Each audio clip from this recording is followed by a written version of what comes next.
Assalamualaikum dan salam sejahtera. Anda bersama saya Nina Rozman dan ini Niaga AWANI. Seperti biasa jam ini kami akan bawakan pelbagai rangkuman berita niaga, ekonomi, pasaran, analisis termasuk juga dengan prestasi perdagangan semasa. Dan saya akan mulakan dengan laporan ini terlebih dahulu. Malaysia mempelawa kalangan firma Jerman serta perniagaan di serata Eropah untuk turut mengambil bahagian melabur dan menjalin kerjasama dengan Malaysia yang juga sebuah negara dinamik, strategik dan pesat berkembang. Ketika membuat pelawaan itu, Perdana Menteri Datuk Seri Anwar Ibrahim berkata, Malaysia juga menawarkan barisan tenaga kerja mahir, infrastruktur moden, persekitaran kawasan yang jelas selain potensi pertumbuhan yang besar. And we are of course at your service.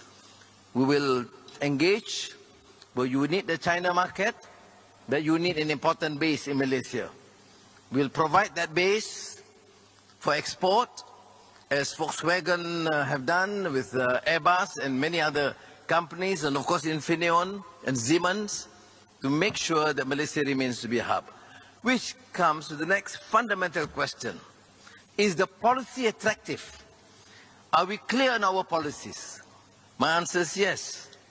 In our Madani economic framework, we have energy transition is very clear. We will become in the region a major hub for green technology. Beliau berkata demikian ketika menyampaikan ucap tama pada acara SME Future Day 2024 Mittelstand khusus untuk kalangan perusahaan kecil dan sederhana PKS di Berlin. Acara yang diadakan di Berlin Station dan dianjurkan oleh Persatuan PKS Jerman BVMW menghimpunkan kira-kira 5,000 usahawan PKS selain turut disertai oleh wakil kerajaan dan tokoh korporat terkemuka negara itu. Anwar yang kini dalam rangka lawatan rasmi 6 hari ke negara ekonomi ketiga terbesar dunia itu turut mengetengahkan kelebihan Malaysia sebagai pintu masuk strategik untuk Jerman ke pasaran ASEAN yang lebih besar. Sejak sedekad lepas, Jerman kekal sebagai rakan dagang utama Malaysia di Kesatuan Eropah EU dan Malaysia merupakan rakan dagang terbesar negara itu di Asia Tenggara. Perdagangan dua hala telah melonjak sebegitu ketara pada purata tahunan sebanyak 5.2%, manakala Malaysia terus menjadi destinasi menarik bagi pelaburan langsung asing FDI dengan syarikat Jerman melabur sebanyak 8.5 bilion euro pada 2023. Anwar yang juga Menteri Kewangan juga mengetengahkan manfaat yang boleh diraih pelabur asing daripada pelbagai usaha dilaksanakan oleh kerajaan bagi memudah cara menjalankan perniagaan, membina keyakinan terhadap sistem Malaysia yang pada akhirnya dapat memastikan kestabilan jangka panjang di negara ini.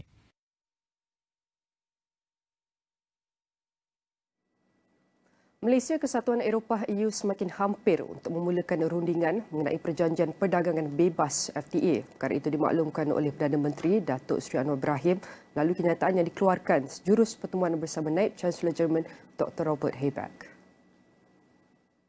Dalam pertemuan Perdana Menteri bersama Habeck yang juga Menteri Hal Ehwal Ekonomi dan Perlindungan Iklim, Anwar turut menggesa EU mengkaji semula peraturan hutan yang disifatkan sebagai memaksa perdagangan tanpa tarif.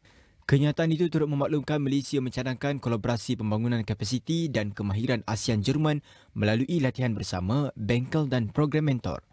Malaysia juga membuka pintu penyertaan kepada Jerman dalam usaha peralihan tenaga negara seperti yang digariskan dalam Pelan Hala 7 Peralihan Tenaga Negara NETR bagi menghasilkan tenaga lebih bersih, perkembangan hijau, laksana strategi nyah karbon dan pembiayaan hijau.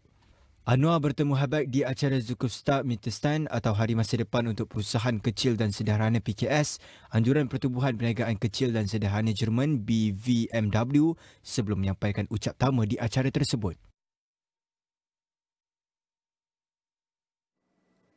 Suruhanjaya Penerbangan Malaysia MAVCOM mengumumkan pindaan kepada caj perkhidmatan penumpang PSC untuk tempoh kawasan selia pertama RP1 bermula dari 1 Jun 2024 hingga 31 Disember 2026.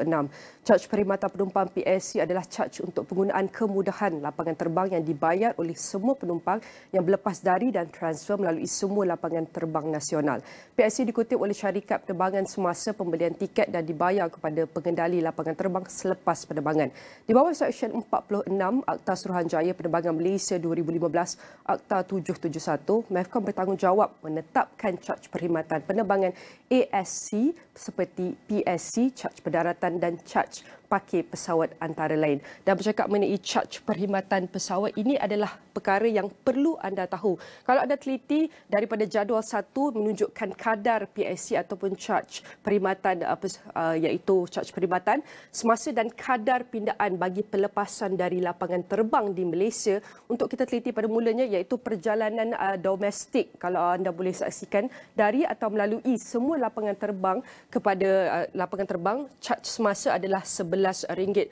Namun kita dapat saksikan caj ini dikekalkan pada pindaan PSC yang bermula pada 1 Jun 2024. Manakala untuk transit pindah pesawat domestik juga daripada tidak dikenakan caj dan bermula 1 Jun ia akan dikenakan caj pada RM7. Manakala iaitu penerbangan dari Malaysia ke negara ASEAN daripada RM35 telah ditingkatkan kepada RM73, iaitu sama kadar caj iaitu perjalanan yang melangkaui ASEAN. Dan kalau kita lihat transit antarabangsa juga dikenakan caj pada 1 Jun dengan mengenakan caj pada RM42. Dan untuk anda teliti bagaimanakah transit perjalanan antarabangsa daripada KLI2 iaitu bergerak kepada ASEAN, penerbangan kepada ASEAN ke ASEAN dan juga melangkaui ASEAN, kita lihat iaitu kadar PSC semasa ini telah diseragamkan kepada RM50 pada pindaan PSC dan transit juga dikenakan caj sebanyak RM29. Untuk kita teliti iaitu jadual kedua, bagaimanakah kadar PSC semasa dan kadar pindaan bagi pelepasan dari lapangan terbang antarabangsa Senai iaitu JHB, perjalanan domestik daripada lapangan terbang Senai sahaja iaitu pelepasan departure iaitu PSC semasa adalah sebanyak RM11. Namun bermula 1 Jun ia telah ditingkat kepada RM16. Manakala transit domestik daripada lapangan terbang Senai juga ditingkatkan kepada RM10. Dan perjalanan antarabangsa untuk kita lihat iaitu daripada Asia kepada ASEAN dan melangkaui ASEAN juga diseragamkan kepada RM50 daripada jumlah RM35 ke ASEAN dan melangkaui ASEAN RM73 dan telah distandardise kepada satu harga iaitu RM50 iaitu perjalanan antarabangsa, penerbangan antarabangsa daripada lapangan terbang Senai juga untuk transit telah ditingkatkan iaitu kadar caj kepada RM29 dan ini adalah rumusan dari kenaikan cukai lapangan terbang airport tax yang diumumkan baru-baru ini. Sebelum ini hanya perjalanan pelepasan tetapi kini semua transit di peringkat domestik dan penerbangan antarabangsa juga turut dikenakan caj perkhidmatan penumpang bermula 1 Jun sehingga 31 Disember 2026. Dan menurut Medcom, pindaan ini diperlukan untuk menyokong pemulihan industri penerbangan dan penyesuaian kepada persekitaran pasca COVID-19.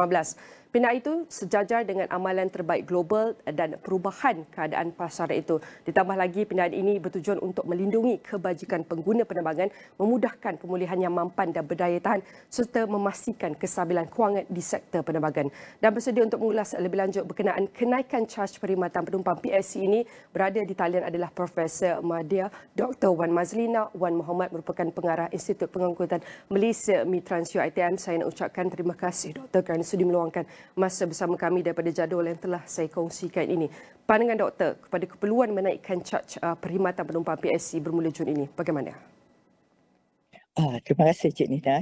Sebenarnya keperluan kenaikan caj perkhidmatan penumpang ini telah lama dipertikaikan dan adalah sebelum Medcom ditubuhkan pada 2016, caj penerbangan untuk antarabangsa dan juga ASEAN adalah sama, iaitu RM65 sahaja. Tidak kira sama ada daripada KLIA T1 ataupun KLIA T2. Akan tetapi bila Medcom ditubuhkan kepada 1 Mac selepas Medcom telah menetapkan PSC KLIA T2 adalah sebanyak 73 juga. Sebelum itu adalah untuk daripada KLIA T2 adalah sebanyak 50, tetapi pada 2000 telah kepada 73 seperti yang Cik Nina tunjukkan tadi. Akan tetapi disebabkan kebanyakan penerbangan di KLIA T2 adalah penerbangan low cost, ya.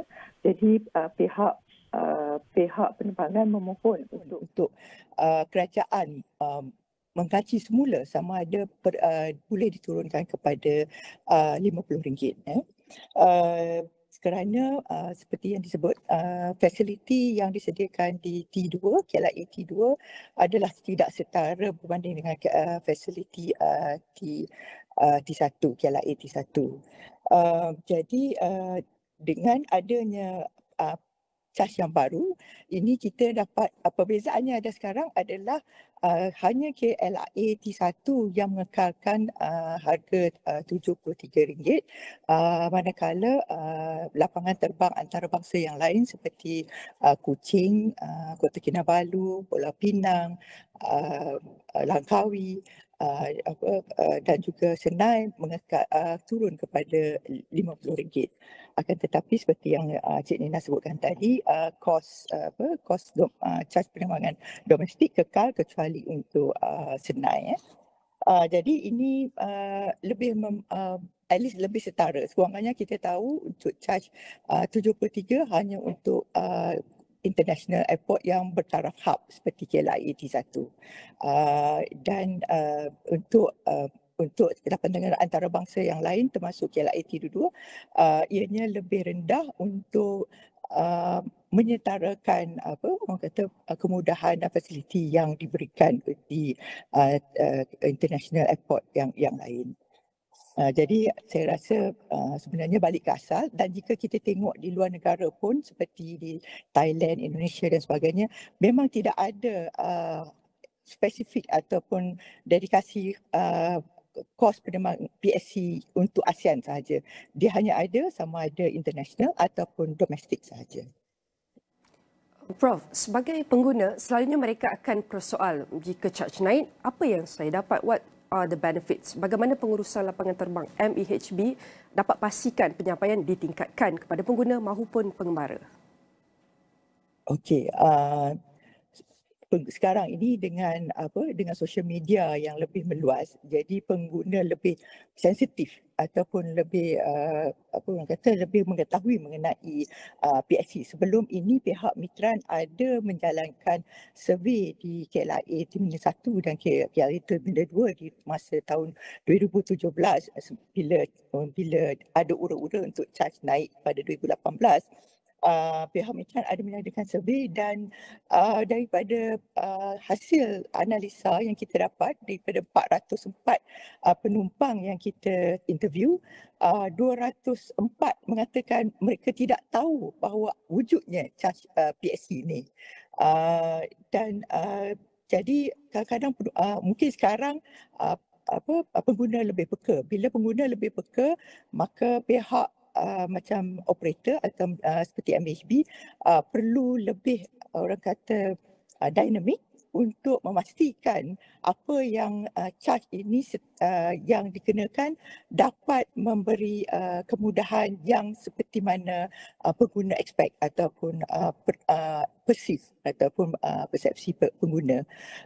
Satu yang saya nampak yang perbezaan yang tidak ada sebelum ni adalah charge transit ataupun transfer, iaitu untuk KLIA 2 adalah RM29, mana untuk KLIA 1 adalah RM42. Jadi ini mungkin akan menjadi salah satu tumpuan penumpang yang transit ataupun transfer.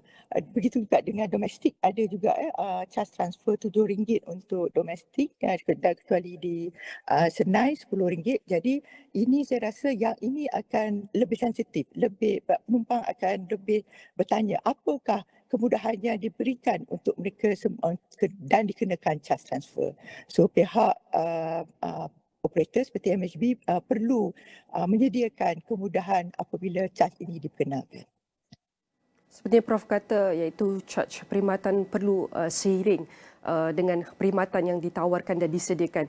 Itu adalah daripada segi kita boleh cakap kebajikan komunikasi antara pengguna, pengembara. Kita nak lihat juga daripada industri. Bagaimana dari segi daya saing dan pertumbuhan industri pengangkutan serta impak kepada industri pelancongan susulan daripada kenaikan ini? Okey, kita di Malaysia, kalau kita lihat di Belanda seperti di Netherlands, sekarang ini mula mengatakan untuk mengenakan eco-tax. Seperti di Eropah, penumpang ada pilihan sebab border dia terbuka. Jadi sekiranya penumpang merasakan charge yang dikena tu tidak bersesuaian dengan kehendak mereka, mereka ada pilihan untuk menaiki perkhidmatan rail, high speed rail ke negara lain seperti jiran iaitu Belgium, Perancis, ataupun menaiki feri ke UK.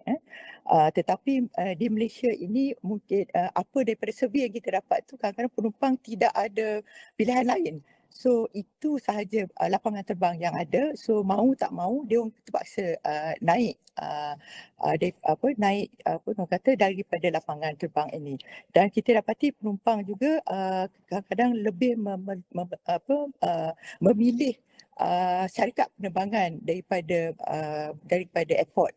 So kalau syarikat penerbangan itu menyediakan perkhidmatan yang penumpang hendaki, jadi mahu tak mahu penumpang akan naik juga melalui lapangan terbang yang syarikat penerbangan itu berada. Daripada segi impak lain, jika kita tengok daripada sudut lain pula, tadi saya dengar PM mengatakan about kita kepada arah green technology.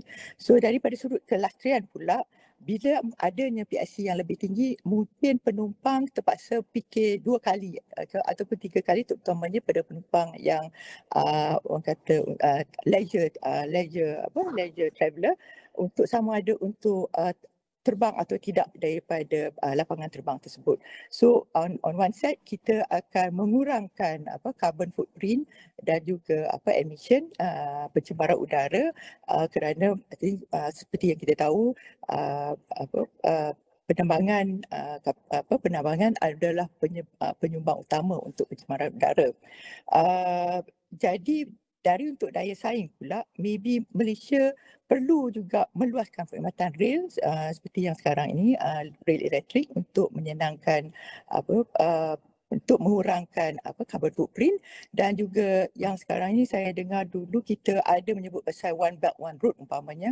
Mungkin dengan adanya high speed rail daripada ini, penumpang ada pilihan tidak menggunakan kapal terbang tapi menggunakan rail, dan juga perkhidmatan feri daripada ke Singapura ataupun ke Sumatera untuk alternatif lain selain daripada penerbangan.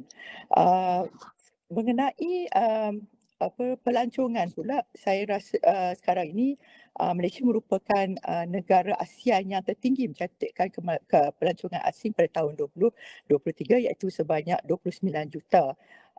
Bagi saya terlalu awal untuk predik atau mengenai sama ada ia akan menjejaskan pelancongan ke dalam negara Malaysia, kerana saya rasa kita perlu cari alternatif lain untuk menarik pelancong ke negara Malaysia, selain daripada kes isu kenaikan PSC ini.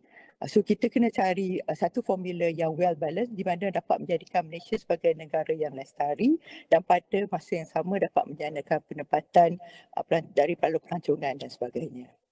So tentu kenaikan ini kita berharap ia tidak akan membebankan iaitu para pengguna pengembara, termasuk juga akan lebih mengangkat lagi industri sektor penerbangan ini. Saya nak ucapkan terima kasih kepada Profesor Madya Dr. Wan Fadhlina Wan Muhammad, merupakan pengarah Institut Pengangkutan Malaysia Mitra UiTM, kerana bantukan memahami bagaimanakah charge perkhidmatan penumpang PSC ini yang akan dikenakan pada 1 Jun 2024 sehinggalah 31 Disember 2026 dan bagaimana ia akan memberi kesan terhadap sektor penerbangan negara.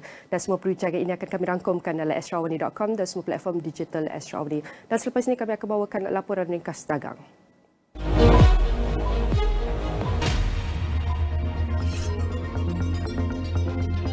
Bermas Auto Berhad mencatat untung bersih sebanyak 74.5 juta ringgit bagi suku ketiga tahun kewangan berakhir 31 Januari 2024, lebih rendah berbanding 92.18 juta ringgit pada tempoh sama setahun lalu. Perolehan hasil bagi suku ketiga tahun kewangan 2024 berjumlah 896.5 juta ringgit, juga lebih rendah berbanding 1.01 bilion ringgit bagi tempoh sama setahun lalu. Naib Presiden Kanan Terengganu Incorporated Muhammad Roslan Mamat dilantik menjadi pemangku ketua pegawai eksekutif syarikat pembalakan Golden Paris Berhad berkuat kuasa pada Rabu. Pelantikan Muhammad Roslan dibuat susulan persaraan bekas CEO Dr. Muhammad Zaki Hamzah pada 12 Mac lalu. Reservoir Link Energy Berhad menerusi Reservoir Link Sedia Berhad menerima kontrak daripada Petronas Cari Gali Sedia Berhad bagi penyediaan peralatan dan perkhidmatan pembaikan kebocoran telaga. Kumpulan itu berkata kontrak itu termasuk kerja-kerja perundingan kejuruteraan mengenai isu kebocoran telaga, perkhidmatan diagnostik dan pembaikan kebocoran telaga termasuk penyediaan kaki tangan, produk serta peralatan berdasarkan panggilan. Laporan penuh di saluran 501 dan astrowani.com serta daganus.com.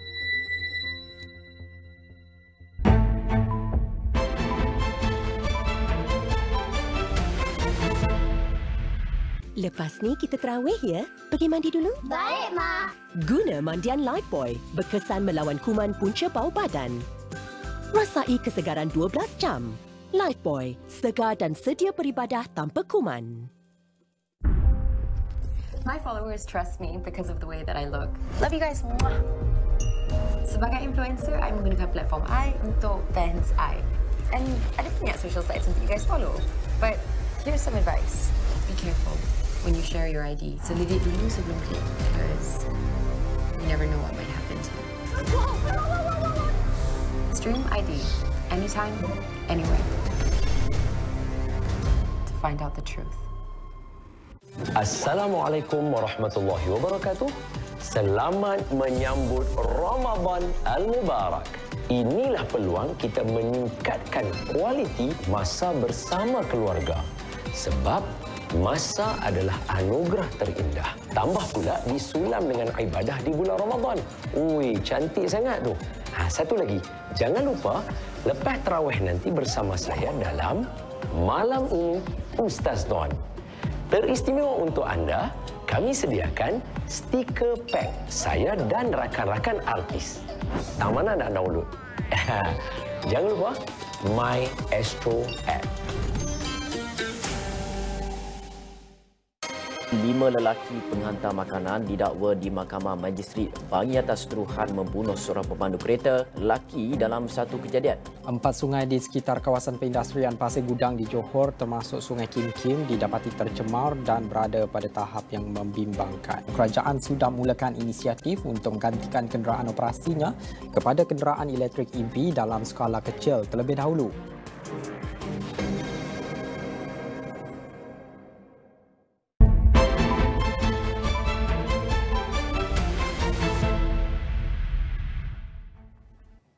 Kembali. Saya akan teruskan dengan prestasi terkini yang telah diterbitkan oleh Jabatan Perakaan Malaysia DOSM mengenai perdagangan borong dan runcit untuk kita saksikan prestasi setakat Januari 2024 bulan pertama pada tahun ini.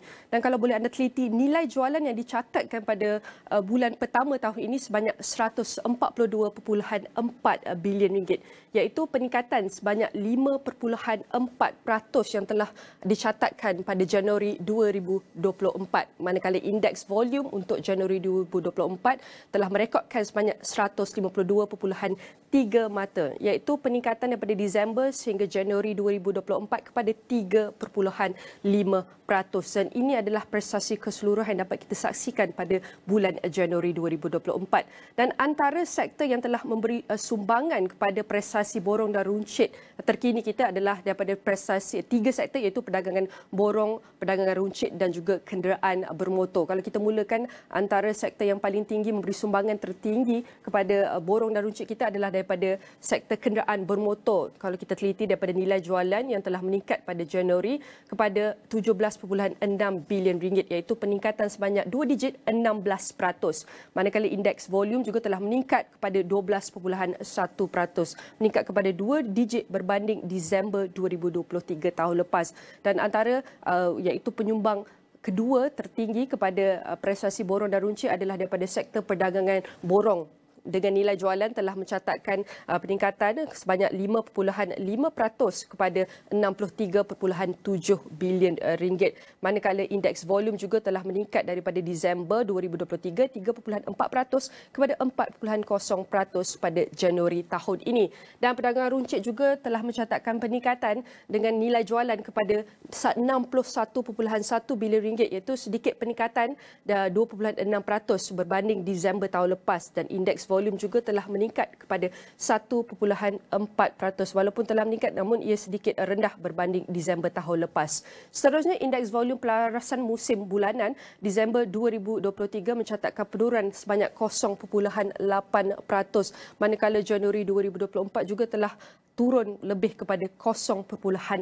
Dan ini adalah prestasi pelarasan musim bulanan daripada Disember 2023. Kita menyaksikan penurunan pada Januari 2024, dan kumpulan utama nilai jualan daripada setiap sektor di bawah perdagangan borong, iaitu subsektor yang telah memberi sumbangan tertinggi kepada sektor borong adalah daripada subsektor lain-lain. Pengkhususan jualan borong yang telah meningkat ataupun merekodkan sebanyak 8.3% pada Januari, dan perdagangan runcit antara penyumbang tertinggi adalah daripada subsektor jualan runcit di kedai khususnya yang menjual barangan lain dengan mencatatkan 49% pada bulan Januari. Dan kenderaan motor juga kita dapat saksikan setiap subsektor ini mencatatkan peningkatan kepada 2 digit, dan antara yang penyumbang tertinggi kepada di bawah sektor kenderaan bermotor adalah subsektor jualan kenderaan motor yang telah merekodkan peningkatan sebanyak 20.9%, hampir mencecah 21% yang telah direkodkan pada Januari 2024. Dan perdagangan borong dan runcit Malaysia mencatatkan nilai jualan 142.4 bilion ringgit pada Januari 2024, meningkat 5.4% seperti yang telah dikongsikan oleh data berbanding setahun lalu. Walau bagaimanapun, bagi perbandingan bulanan, nilai jualan jatuh 1.1% berbanding Disember 2023. Dan penting untuk kita teliti daripada salah satu data utama ekonomi untuk kita memahami keadaan ekonomi semasa, mengenal pasti bahagian yang berpotensi menjadi kebimbangan ataupun pertumbuhan ekonomi negara, serta melihat bagaimana angka-angka ini dapat membantu kepada setiap pihak berkepentingan di luar sana membuat keputusan termaklum mengenai pelaburan, strategi perniagaan dan juga pertimbangan dasar. Dan kita mempersilakan tetamu kita untuk memahami lebih dalam mengenai data ini adalah Profesor Madya Dr. Ahmad Razman Abdul Latif, merupakan pengarah program MBA Putra Business School PBS. Saya nak ucapkan terima kasih Prof. Borong dan runcit pada Januari menunjukkan peningkatan. Ini prestasi tahun ke tahun meningkat, namun bulan ke bulan ia menurun. Patut kita fahami prestasi setakat ini dan bagaimana perbandingan ini mencerminkan situasi sebenar ekonomi ketika ini. Ya Nina, apabila kita melihat borong dan runcit pada Januari menunjukkan peningkatan dari tahun ke tahun, ini adalah berketepatan dengan jangkaan bahawa tahun ini akan menyaksikan pertumbuhan ekonomi negara kita yang lebih positif dari tahun sebelumnya. Tahun ini kita jangkakan mungkin sekitar 4 hingga 5% berbanding pertumbuhan KDNK 3.7% pada tahun lepas. Dan kalau kita lihat mengapa ianya menurun dari bulan sebelumnya, kerana biasanya lah kalau kita lihat tradisi setiap tahun, Disember merupakan bulan yang paling banyak rakyat kita berbelanja disebabkan masa itu ada musim perayaan yang panjang, ada cuti sekolah. Dan ini memang berlaku setiap tahun apabila data borong dan runcit pada Januari menunjukkan penurunan untuk bulanan. Dan tetapi kita akan dapat menyaksikan peningkatan jualan borong dan runcit ini pada bulan Mac bulan ini, kerana kita akan berdepan dengan satu lagi musim perayaan Hari Raya pada bulan depan, dan bulan ini juga kita akan tengok akan berlaku kembali peningkatan borong dan runcit. Dan pertumbuhan 5.5% dalam sektor borong didorong oleh faktor seperti peningkatan jualan dalam kenderaan bermotor menurut DOSM, yang berbeza dengan penurunan dalam sektor runcit sebanyak negatif 2.1%. Bagaimana untuk kita kenal pasti antara faktor-faktor yang mempengaruhi prestasi setiap sektor ini? Ya, apabila kita melihat sektor-sektor tertentu seperti jualan dalam kenderaan bermotor, memang dia juga disebabkan faktor pengaruh bulan mana rakyat membeli motor, dan ianya akan berlaku peningkatan jualan baik kenderaan motor pada bulan Januari, biasanya awal tahun, kerana kebiasaannya pembeli kereta ni dia suka beli awal tahun sebab tahun pendaftaran kereta yang baru. Kalau dia beli bulan Disember, nanti nampak kereta tahun 2023 padahal baru 1 bulan beli. Jadi kalau beli pada Januari, Februari dan seterusnya, bermakna pendaftaran ini adalah tahun 2024. Ini juga adalah sebenarnya pola ataupun kata trend yang biasa kita lihat apabila rakyat membeli kereta. Dan seperti saya sebut juga lah, kalau kita lihat runcit kenapa dia turun pada bulan Januari, sebab pada bulan Disember lah biasanya rakyat lebih berbelanja disebabkan pelbagai promosi, diskaun, harga jualan murah pada bulan Disember. Dan pada bulan Januari ini mereka berjimat sedikit kerana mereka harus juga memikirkan perbelanjaan lain, seperti terutamanya apabila kita lihat persediaan untuk masuk sekolah pada bulan ini dan juga untuk raya. Jadi rincit pada Januari memang kalau kita tengok tahun sebelum tu pun memang agak rendah. Namun kalau kita nak tengok aspek positif, nilai jualan ringgit pada Januari tahun ini sebenarnya lebih tinggi berbanding dengan pada tahun lepas. Dan ini memberi tanda bahawa ekonomi negara kita ni memang sedang berkembang dengan positifnya. Baik, kita tahu apabila melihat prestasi ini walaupun tahunan meningkat iaitu bulanan menurun, bagaimana turun naik keyakinan pengguna ini memberi kesan kepada prestasi sektor perdagangan borong dan runcit, dan apakah antara strategi yang boleh digunakan ataupun dilaksanakan oleh perniagaan untuk kurangkan kesan negatif semasa tempoh keyakinan yang rendah? Ya, pertama kita kena fahamlah bahawa prestasi sektor perdagangan borong dan runcit ini dia adalah seasonal ataupun musim. Bergantung kepada bulan tertentu, musim perayaan tertentu, dan saya yakin bahawa peniaga secara umumnya telah arif dan maklum akan perkara ini. Oleh itu saya lihat bagi perniagaan itu pengurusan inventory adalah penting untuk mengurangkan kesan negatif kepada perniagaan semasa tempoh keyakinan pembeli itu rendah. Pada masa yang sama, tahap kecairan ataupun liquidity itu perlu dikawal untuk membolehkan perniagaan mempunyai cukup modal kerja ataupun working capital untuk memastikan perniagaan mereka tidak terjejas pada suatu masa tertentu. Dan saya melihat juga antara strategi yang boleh diambil oleh peniaga iaitu sebagai contoh kepelbagaian produk dan juga perkhidmatan amat penting. Memastikan perniagaan kita ni tidak terkesan disebabkan kebergantungan kepada satu-satu produk sahaja ataupun satu-satu perkhidmatan semata-mata. Dan kita juga melihat bahawa jenis pasaran yang dimasuki oleh perniagaan itu juga penting untuk mengelakkan kita bergantung kepada satu jenis perniagaan saja. Bermakna mungkin kalau sebelumnya B2C, business to customer, kena fikirkan juga B2B, business to business. Kalau selama ini mungkin perniagaan secara fizikal boleh dikembangkan kepada atas talian.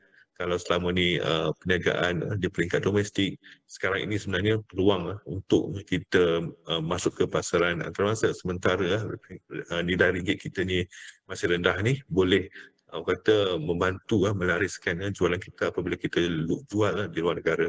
Di situ saya lihat apabila berlaku turun naik keyakinan pengguna ni, memang dia memberi kesan, tetapi dengan perancangan yang tersusun rapi oleh perniagaan dengan mengambil kira pelbagai faktor utama, maka saya yakin ianya dapat ditangani dan mampu memastikan perniagaan itu kekal mampan dan berdaya saing.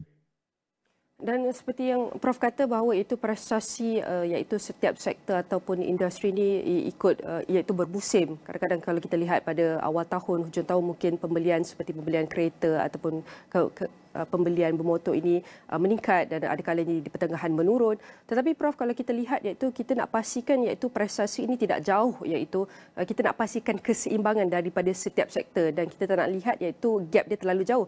Jadi apakah antara sektor ataupun industri yang perlu diperkukuhkan untuk kita menguatkan lagi daya tahan Malaysia bagi jangka panjang dalam menghadapi ketidaktentuan sektor lama, ataupun kita perlu lebih perhatian kepada sektor baru? Bagaimana Prof?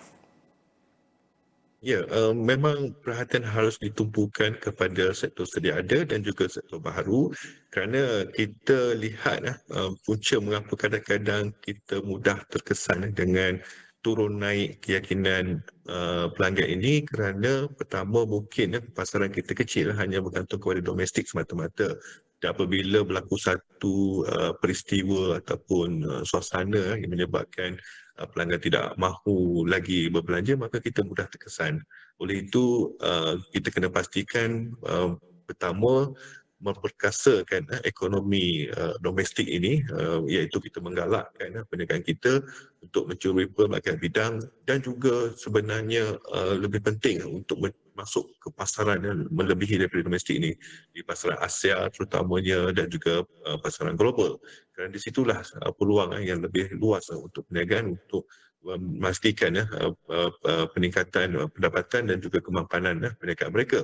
Pada masa yang sama juga, kita juga mahu melihat bahawa sektor-sektor baharu di bawah ekonomi baharu seperti ekonomi digital, hybrid AI, apa sahaja yang mempunyai peluang yang besar untuk perniagaan kita memperolehi nilai tambah dalam produk dan perkhidmatan juga, mereka juga harus diambil kira.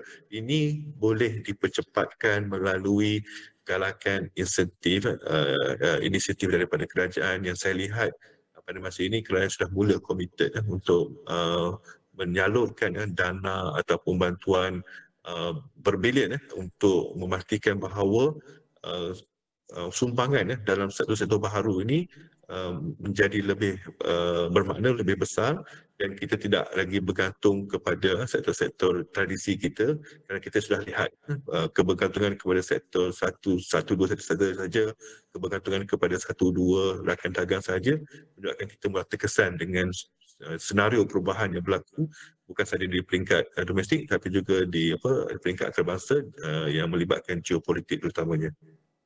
Dan saya nak ucapkan terima kasih kepada Profesor Madya Dr. Ahmad Razman Abdul Latif, merupakan pengarah program MBA Putra Business School PBS, kerana bantu kami faham dan analisis bagaimanakah prestasi perdagangan borong dan runcit pada Januari 2024, apakah antara faktor yang memberi iaitu yang telah mempengaruhi prestasi terkini dan apakah antara kesannya kepada ekonomi secara keseluruhan. Dan sudah tentu kami akan merangkumkan semua perbincangan ini dalam astro.awani.com dan di semua saluran media sosial.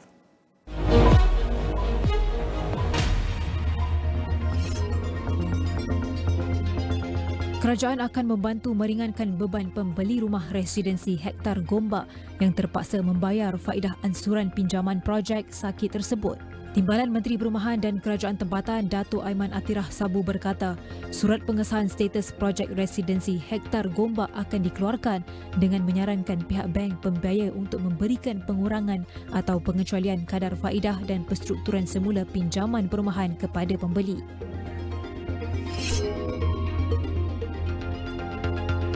Persatuan Akaunten Bertauliah Berkanun ACCA mahu nilai ambang pendapatan syarikat yang akan dikecualikan audit dinaikkan secara berperingkat dan bukannya terus diubah kepada RM3 juta seperti dinyatakan Suruhanjaya Syarikat Malaysia SSM.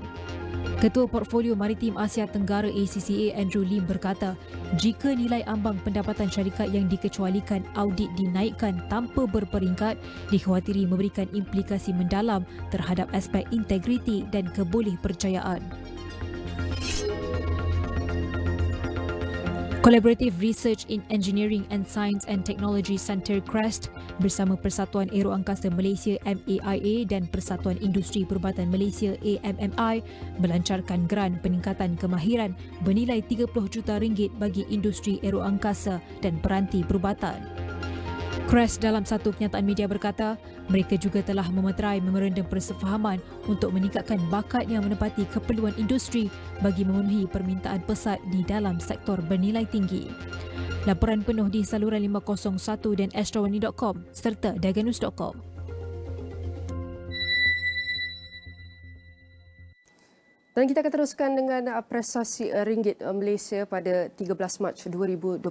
Pada waktu penutup, ringgit diniagakan dalam jajaran kecil pada Selasa antara paras 4.676 hingga 4.684 berbanding dolar Amerika Syarikat ketika peserta pasaran menunggu pengumuman data inflasi indeks harga pengguna IHP Amerika Syarikat bagi bulan Februari pada lewat malam ini, kata seorang ahli ekonomi. Dan pada 6 petang, ringgit meningkat kepada 4.6765 atau 6800 berbanding dolar Amerika syarikat daripada paras penutup 4.6805 dan 6830 pada Isnin. Dan untuk kita teliti bagaimanakah prestasi nilai ringgit Malaysia setakat pagi ini pada 14 Mac 2024, ia berada pada paras 4.685 dan prestasi nilai ringgit Malaysia kalau kita dapat teliti dalam tempoh seminggu lebih kurang daripada 8 Mac sehinggalah hari ini 14 Mac, prestasi nilai ringgit Malaysia menunjukkan prestasi yang mengukuh. Apabila graf ini menurun, mencerminkan nilai ringgit Malaysia semakin menguat. Apabila kita dapat lihat antara prestasi ataupun nilai ringgit yang terendah, ia pernah berada lebih kurang tempoh seminggu, ia berada pada paras 4.7129 dan apabila kita dapat saksikan penurunan ringgit kita kembali mengukuh sehinggalah ia mencapai antara tahap ataupun nilai tertinggi dalam tempoh seminggu, ia berada pada paras 4.673 dan nilai ringgit Malaysia kita dapat lihat ia berlega-lega antara 4.685 termasuk juga dengan 4.6753 dalam tempoh seminggu. Dan untuk kita reflect kembali dalam tempoh sebulan, adakah prestasi ringgit ni mengukuh dalam tempoh sebulan? Ya, betul.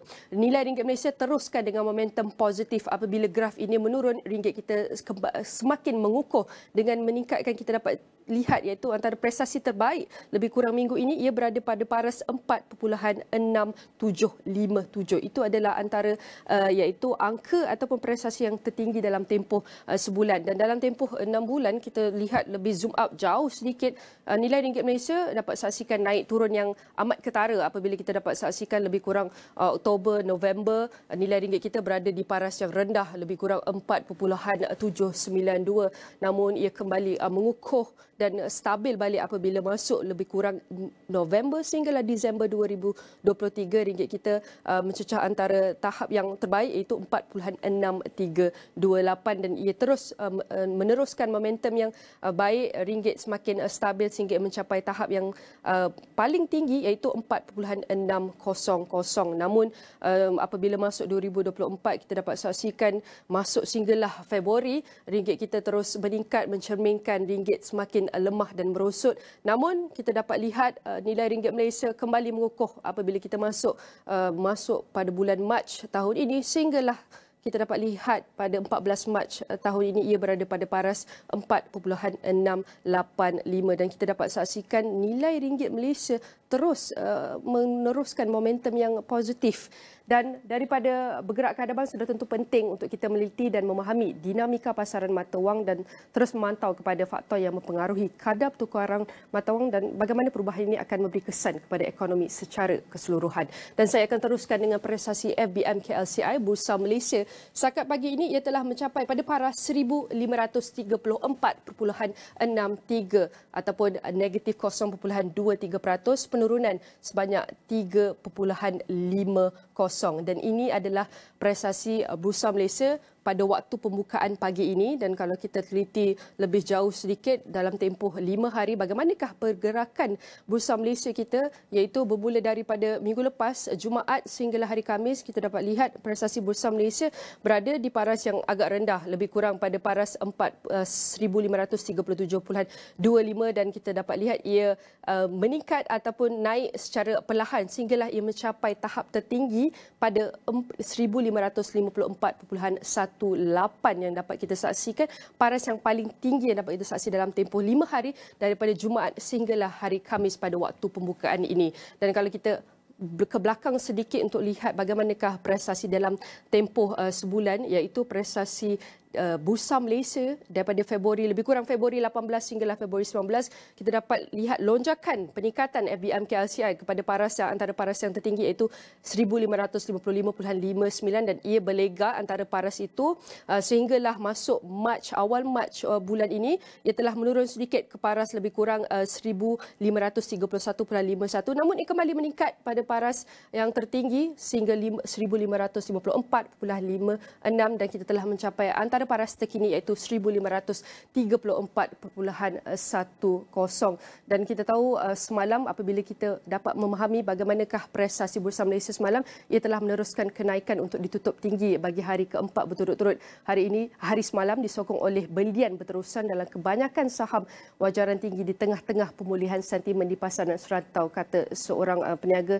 Dan pada 5 petang pada waktu pembukaan hari Selasa, FTSE Bursa Malaysia KLCI telah meningkat 9.85 mata kepada 1554.56 daripada paras penutup 1544.71 pada Isnin. Dan ini adalah prestasi FBM KLCI yang kita dapat saksikan secara terperinci pada jam 9.31 pagi. Dan ini adalah pergerakan pasaran tempatan terkini yang dapat kita saksikan sehingga 14 Mac, dan kita akan teruskan bawakan perkembangan Bursa Malaysia dari semasa ke semasa, termasuk sorotan ekonomi lain untuk anda menilai keseluruhan sentimen ekonomi.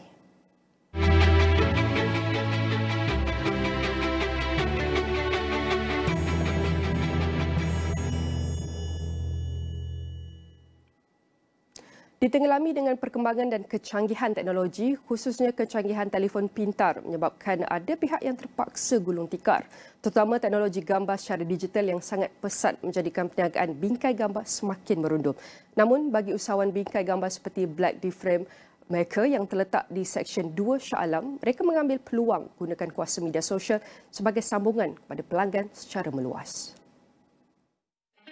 Pengasasnya Azhari Cik Din Black D-Frame Maker yang dibina sejak 1993 itu telah membina pelbagai jenis bingkai gambar yang mempunyai keunikan tersendiri pada setiap pembuatannya.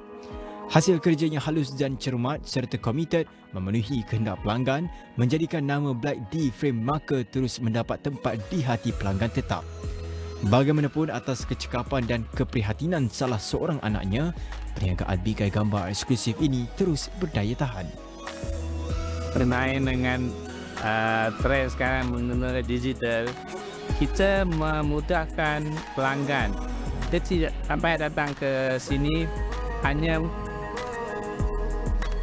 mereka boleh hantar melalui email.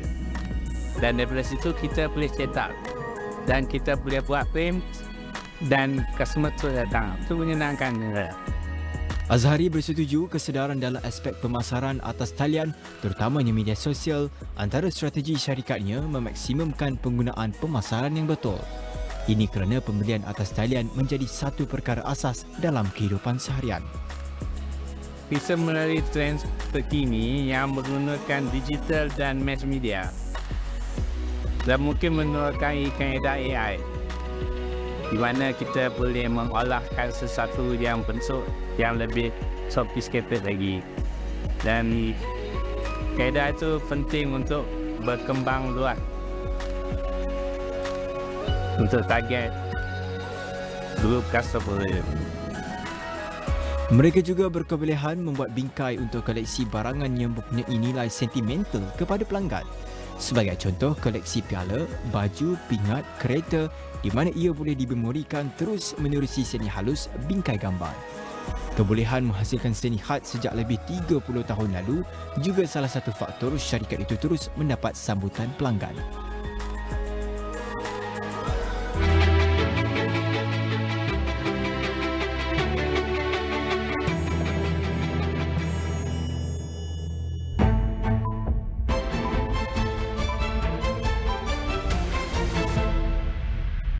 Betul je kan? Cerita sebenarnya lepas pakai helmet, kulit kepala berpeluh dan berminyak. Kalau tak dijaga, rambut boleh gugur. Dove Micellar Baharu ini mengandungi vitamin biotin untuk rambut 10 kali lebih kuat. Terdapat sedikit kebimbangan berkaitan dengan peningkatan kos sara hidup dan juga bagaimana untuk orang ramai mengimbangi peningkatan kos itu dengan perbelanjaan hari raya nanti. Sepanjang bulan Ramadan nanti, cuaca dijangka panas kering sepanjang 30 hari berkenaan. Peniaga makanan di bazar Ramadan dinasihatkan supaya jujur dalam menyediakan makanan, terutamanya dari sudut kualiti dan penjagaan makanan. Di dalam setiap berita yang dibawa, konteks amat penting. Kami sentiasa membawakan yang tergempar dan terkini. Pastikan Astro AWANI menjadi pilihan anda, tidak kira di mana sahaja anda berada.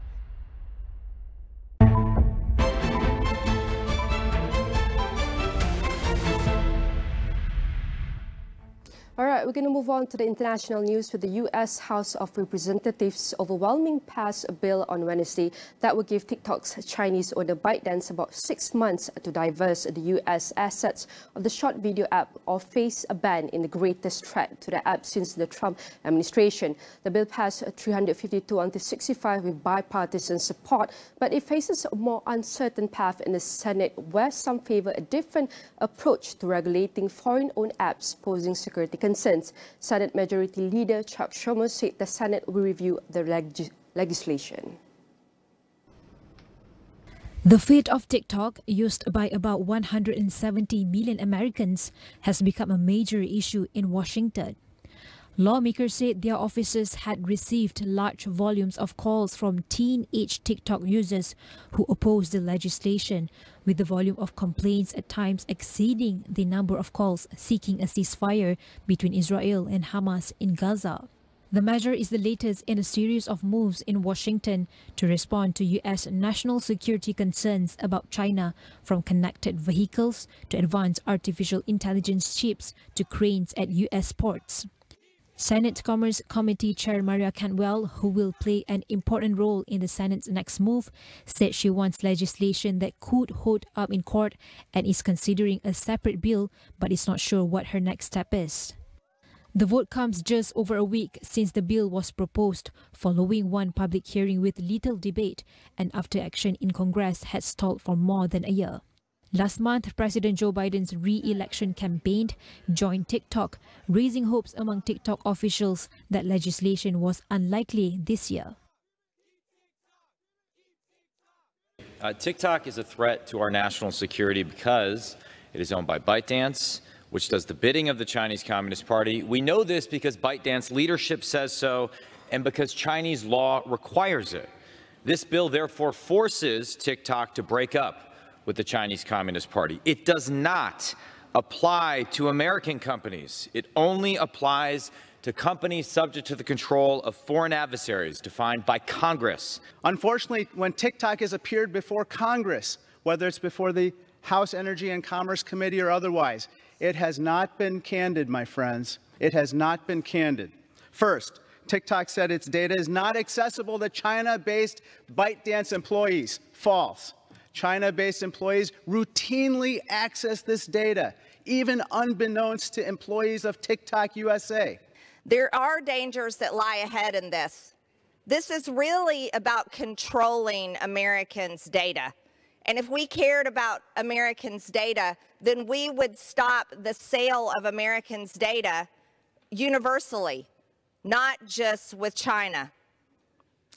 There's some further issues. This is a Pandora's box. What's to stop Congress or the United States government in the future from forcing the sale of another social media company, claiming that it's protecting Americans' data from foreign adversaries? Oil prices rose about 3% to a 4-month high on Wednesday on a surprise withdrawal in U.S. crude inventories, a bigger than expected drop in U.S. gasoline stocks, and potential supply disruptions after Ukrainian attacks on Russian refineries. Brent future rose $2.11 or 2.6% to settle at $84.03 a barrel, while U.S. West Texas Intermediate WTI crude rose $2.16 or 2.8% to settle at $79.72. That was the highest close for Brent since November 6. The U.S. Energy Information Administration EIA said energy firms pulled a surprise 1.5 million barrels of crude from stockpiles during the week ended March 8. That compares with the 1.3 million barrel built analysts forecast in a Reuters poll and the 5.5 million barrel withdrawal shown in data from the American Petroleum Institute API and Industry Group. U.S. gasoline futures, meanwhile, showed the biggest price increase across the energy complex, rising about 2.9% to their highest since September 2023, after EIA said energy firms pulled a much larger than expected 5.7 million barrels of gasoline from from stockpile last week. That compares with the 1.9 million barrel withdrawal from gasoline stocks that analysts forecast in a Reuters poll. That increase in gasoline price boosted the gasoline and 321 crack spreads, which measure refining profit margins to their highest since August and September 2023, respectively.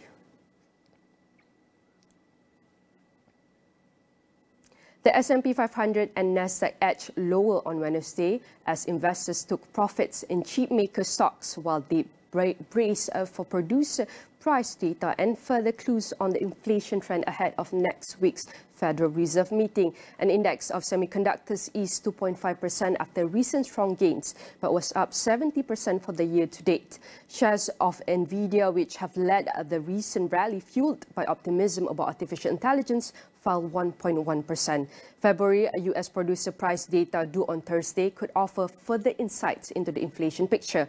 While the U.S. Central Bank is widely expected to leave interest rates unchanged when it meets next week, traders see a 65% chance of the first rate cut coming in June. The CME Fed Watch tool showed the Dow Jones Industrial Average rose 37.83 points or 0.1%. The S&P 500 lost 9.96 points or 0.19%, and the Nasdaq Composite dropped 87.87 points or 0.54%. Tuesday's slightly hotter than expected consumer price data failed to dampen hopes of rate cuts in the coming months.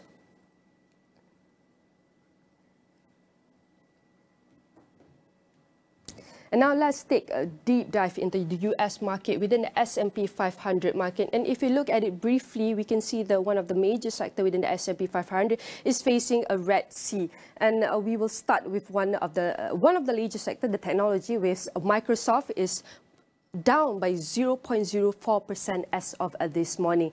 As we know, the Microsoft will widen the availability of its artificial intelligence-powered tool for cybersecurity professionals from April 1st and adopt a pay-as-you-go strategy for the assistant, the company said on Wednesday. Soft launch last year, Security Copilot lets analysts run queries through a simple prompt box to help with tasks like summarizing incidents, analyzing vulnerabilities, and sharing information with co-workers on a pinboard. Roughly 300 customers are currently using a tool, a Microsoft official said at an event in San Francisco. The tech giant plans to charge customers for how much they use the product rather than on a subscription basis, as it wanted to reduce the barrier of entry. And we can see next for Adobe is also down by 0.96%, and Oracle is also down with 1.58%. And next, under the consumer electronics and the technology as Apple, we can see Apple is facing red seas with 1.21% negative. And Apple made a major concession in its battle to protect the dominance of its App Store on iPhones and offer devices in Europe on Tuesday, saying developers will be free to distribute their apps directly to consumers.